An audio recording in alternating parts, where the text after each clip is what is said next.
世界のジャパンチャンネルへようこそ。ナビゲーターのミナです。ナチスの指導者アドルフ・ヒトラー。この人物が起こしたあまりにも悲惨な出来事には誰もが衝撃を受けたと思います。ナチスとは国民社会主義ドイツ労働者党の通称で、1933年1月に政権を奪取してから第二次世界大戦で敗北し崩壊する1945年までの間、ドイツを戦争に導き、人種主義によるユダヤ人の迫害を強行しました。そんなナチスのシンボルに関して日本のあるアニメを巻き込んで世界で大きな話題になっていました。今回はある日本アニメとナチスドイツの関係と、それに対する海外の反応を対談方式でご紹介していきます。この動画では今まで知らなかったことや参考になる情報をたくさん盛り込んでいますので、ぜひチャンネル登録と高評価ボタンを押していただき、動画を楽しんでいってください。それでは行きましょう。国内外で絶大な人気を誇るアニメ、東京リベンジャーズ。冴えない日々を送る26歳のフリーター、竹道がかつての恋人を救うため、そして今までの人生を逃げ続けた自分を変えるため、過去にタイムリープし、人生のリベンジを行う物語です。原作漫画の発行部数は2022年に6500万部を突破し、海外だけで700万部を超えている大ヒット作品。作中には東京卍会というチームが登場し、彼らが着用する特攻服のコスプレも人気で、世界中で行われているコスプレイベントには、その特攻服を着てイベントを楽しむ人が大勢います。チーム名であるため、背中や袖などには当然卍の文字が。日本ではお寺の地図記号になるほど一般的なものですが、海外ではナチスドイツのシンボルである鍵十字と似ていると話題に。このことに対して以前からネット上では、通り部のコスプレをしても違法ではないのかという内容の質問が非常に多く寄せられているのだとか。アドルフ・ヒトラー率いるナチスドイツといえば、第二次大戦中におけるユダヤ人の大量虐殺で有名です。そしてそのナチスのシンボルマークが鍵十字、別名ハーケンクロイツ。日本では寺院を表す地図記号卍と非常によく似ているこの鍵十字ですが、海外での扱いは非常にデリケートだと言われていて、ハーケンクロイツそのものはおろか、それを連想させるすべてのものの使用を禁止している国もあるほどです。海外においては、それほどまでにタブー視されているシンボルと似ている東京リベンジャーズのマークは、現地では非常にシビアな問題であるようで、海外の人からは賛否分かれる様々な意見が寄せられていました。早速、会場の小倉文江さんに聞いてみましょう。小倉さん。はい、こちら小倉です。今回こちらの会場には、コスプレ大好きな東京リベンジャーズファンの方、歴史を真摯に受け止めている方など、様々な思いを持った海外の方々にお集まりいただいています。さて、どのような意見が聞けるのでしょうか。早速聞いていきましょう。はい。私は通り部の大ファンで、コスプレイベントも参加するんですけど、卍のマークを気にしてる人なんてそんなにいないと思います。昔の世代の人たちが気にしてるだけじゃないのかな。ははは。お嬢ちゃん、そんなことはないぞ。そのマークはドイツの独裁者であったあのナチスを連想させる。国を超えた大きな問題になるぞ。なんで？通り部の卍マークは、ナチスドイツの鍵十字とはデザインが違うよね。おじさんが言うマークとは別物なんじゃないの？おじさんだと。日本では卍というのか。ただ別のマークだとしても同じことよ。ドイツでは刑法で鍵十字に似たシンボルを使うこと自体が禁じられてるんだからな。似ているだけでもですか？同じじゃないならいいじゃないですか。それにドイツのイベントでも東京卍会のマークをつけてコスプレしている人も絶対いると思いますよ。確かに今の若い人にはいるかもしれん。ただ仮にそのマークにナチスとは違う何かしら別の意味があったとしても、そのアニメを知らない人からすれば、ナチスをイメージし誤解する人が多い。だからダメなんだ。確かにコスプレ自体は違法ではないだろうけど、それでもかなり注目はされそう。そういえば、2年くらい前にも同じようなことでネットが炎上してましたよね。確か、ドイツ南西部のレーフィンゲンにある遊園地だった気がしたな。名前が出てこない。タズマニア遊園地だろ？あ、そう！タズマニア遊園地。確か、新しくできたばかりの乗り物がナチスの象徴である鍵十字が回転しているように見えるっていう苦情が出たとかで、遊園地は運転を停止してデザインを変更すると発表したんですよね。あれは驚いたなぁ。乗り物を停止するだけじゃなくてデザインの変更まで、そこまでするんですか？これでわかっただろ？たとえ似たマークでもダメだということが。ナチスに関することはタブーなんだ。でも若い世代はあんまり知らないんだし、コスプレくらいいいんじゃないですか？でも今の話を聞いたら、通り部のコスプレは危険かもね。残念だけど結構似ているから混同されることも多いだろうし。まあ結局は本人の自由だとも思うけど、ナチスが関係するとなるとトラブルに巻き込まれたりもするかも。実は私、通り部のジャケットを持ってて、コスプレイベントにも着て行ったことあるけど、一度も文句なんて言われたことないですよ。仲間じゃないですか。ちなみに私もコスプレイベントに着て行きましたけど、全然問題なかったです。それに隣の家は玄関のドアに卍のマークをぶら下げていますよ。玄関にだと？何を考えているんだそいつは。別に良くないですか？他人の家なんだし。それに通り部のマークの意味はナチスドイツの意味と全然違います。前に中年女性が電車の中で、あなたは親衛隊に所属してるのって聞いてきたけど、冗談だったみたいで、その後大笑いしてましたよ。へえ。まあ、そもそもデザインが違うからな。説明すれば分かってくれる人も多いかも。とすると、通り部のコスプレは問題ないのか。だが声をかけてこない人は勘違いするだろうし、悪目立ちすることは間違いないだろう。誤解につながることは多くあると思うぞ。どうしたってその卍マークに注目はいくはずだ。私も警察に声かけられたことあります。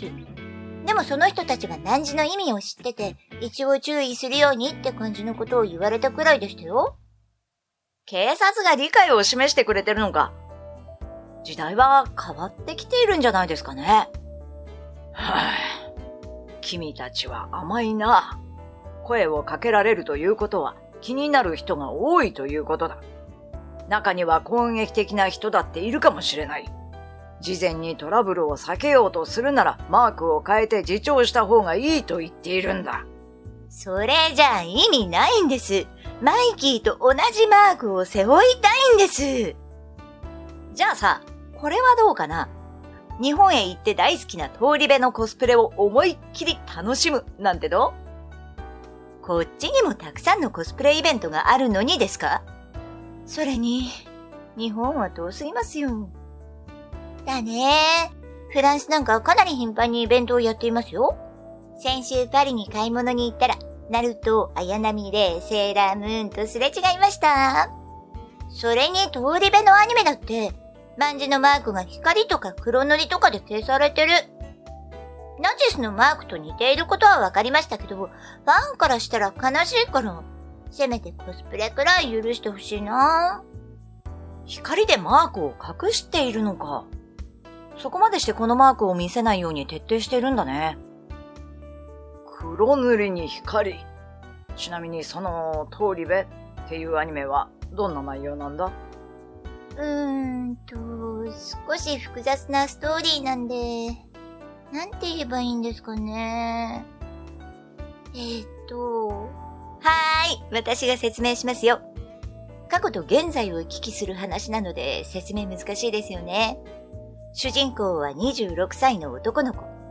その彼の元彼女だった女の子がある日暴走族の抗争に巻き込まれて死んじゃうんです。その運命を変えるために主人公は過去にタイムリープして今を変えるために奮闘する物語。あれ？もしかして気になっちゃいましたか？ああ、気になったよ。暴走族。暴力か。ストーリーといいマークといい、ナチスを連想させると思ったよ。やはりコスプレをするならマークは隠すべきだ。デザインが違うとしても誤解を生むかもしれない。ああ、それは確かに。通り部は最高に面白いアニメだ。何よりドラケンがかっこよすぎる。ここにもファンが。僕は日本アニメ全体のファンさ。ただ残念だけど、おじさんの言う通り客観的に見ても、通り部はナチスドイツと混同されることはあるだろうね。それに知ってる？アニメと映画の東京リベンジャーズは、あらかじめ海外進出が想定されていたことを。どういうことですか？あらら。アニメと映画のタイトルを見て気がつかない？わかった。アニメと映画のタイトルには、万字のマークが入ってないんでしょ？その通り。もともと通り部は海外進出を考えていたから、ナチスドイツの象徴との混合を避けるため、アニメ化するときにあらかじめ万字のマークを外したと言われているんだ。そうだったんですね。今まで気がつかなかったです。でしょう？今の話から、日本が世界に対してそのくらい気を使う案件ということがわかるだろう。ヒトラーがやったことは史上例のない犯罪と言われる最悪の事件だ。今の若者が昔のことをあまり知らないのはある程度仕方のないことだが、ただ時間があれば一度90年前のドイツの歴史を紐解いてみるといい。君たちも何か感じることがあるはずだ。史上例のない犯罪。ヒトラーに関して高校生の時習った記憶があるけど、あまり覚えていませんでした。私も歴史について調べてみます。でもそういうマークとかなしにしても、通り部は本当にとっても面白いんです。ただそれだけなの。そうか。では次の休みに私もその通り部を見てみるよ。ネットフリックスで見れるのかな？前向きだ。いいですね。おじさん、どうぞご安心を。東京リベンジャーズのアニメはネットフリックスで見れますよ。ありがとう。ああ、そういえば、日本では万字マークを使った言葉があるのは知ってますか？言葉？知らないです。そうだよね。僕も最初に知った時は驚いた。マジ万字って言葉が昔若い人の間で流行ってたみたいだよ。マジ？万字？どういう意味なんだろう。意味はいいこと悪いことを問わず、気分が高ぶっている気持ちを表す若者言葉らしいんだ。財布をなくした、最悪、マジ万字みたいな。面白いよね、日本の人たちって。日本でこのマークを言葉としても使ってるのか。私も初めて知りました。かっこいいな。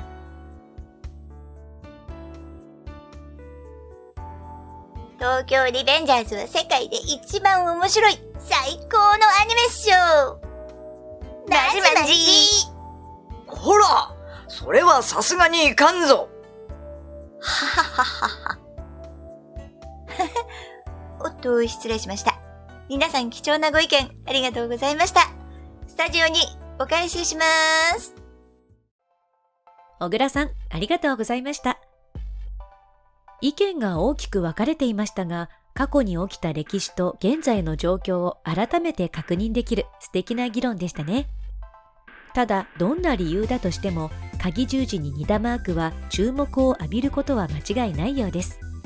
海外においてそれほどまでにタブー視されている鍵十字ですが、今回話題になっていた東京リベンジャーズ以外にも鍵十字のマークで物議を醸したことが日本でもありましたので、ここからはその詳細をご紹介します。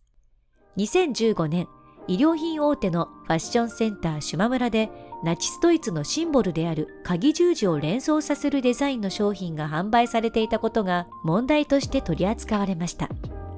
しまむらは消費者からの問い合わせを受けて、その後すぐに販売を見合わせています。問題視されていた商品は男性向けのネックレス付きタンクトップ。ネックレスは鍵十字の中心に卍を反転させた右卍が書かれたデザインで、この商品を買い物客が写真付きでツイート。するとネットではナチスドイツのシンボルマークであるハーケンクロイツを連想させるとしてネット上で炎上し、これを受けてしまむらは販売を停止。ちなみにこの商品はしまむらが企画製造したものではなく、メーカーが製造したものをバイヤーが購入し販売していたのだとか。また過去にはポケモンでも問題視されたケースがあります。それは1999年、当時小中学生を中心に空前の大ヒットを記録した人気ゲームポケットモンスター。このポケモンにカードが登場すると瞬く間に大人気となり、国内だけでなく海外でもその熱は広がっていきます。しかしそのカードに写っているキャラクターの背景に卍のマークが。